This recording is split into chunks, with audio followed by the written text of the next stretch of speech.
Olá, salve, salve! Então aqui Eliette Cássia, dando continuidade ao nosso leitura, né? Vamos chamar assim, do eixo Linguagens e Tecnologias. Eu vou falar para vocês hoje, agora, do que cai e do que mais caiu na prova de inglês e espanhol no Enem. Então eu vou começar por espanhol. Quais os tipos de questões que mais caem na prova de espanhol? Ou do espanhol? Do espanhol ficou bom, não. De espanhol. Então, até agora, até hoje no Enem, já foram mais de 35 questões sobre textos jornalísticos. Então, a base de interpretação de espanhol, tá? Porque os textos são todos de interpretação, tanto de inglês quanto espanhol. A base do Enem, ele cobra a sua interpretação de texto. Então, já caiu em espanhol 35 questões que envolvia o suporte texto jornalístico, tá?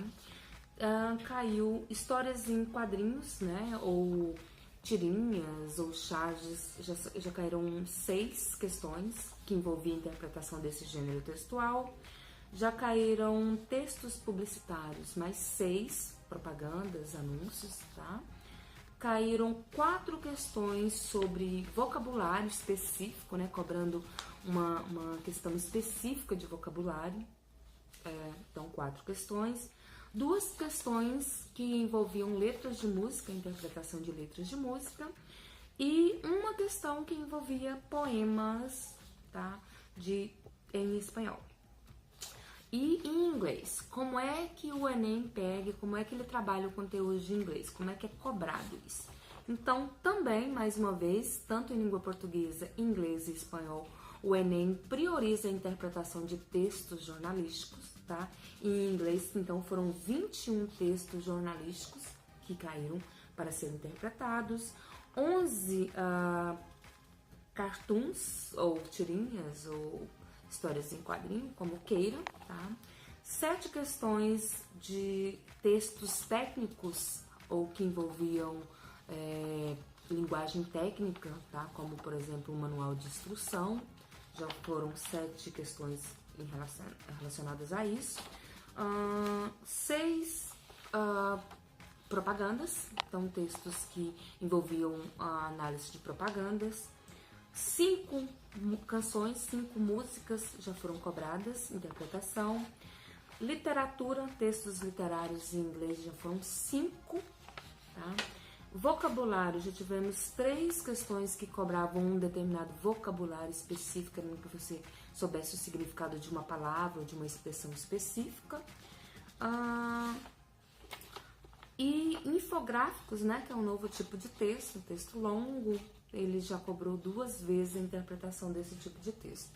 Então veja que na prova de inglês do Enem, ele tem uma diversificação maior nas suas formas de cobrar o conteúdo, né? Ele varia um pouco do que no Enem, do que no Enem, do que na prova de espanhol. Espanhol parece que é um pouco mais formatado, né? Ele tem uma forma básica, que seria então textos publicitários, histórias em quadrinhos, publicidade e propaganda, e já no textos em inglês ele já deu uma diversificada maior.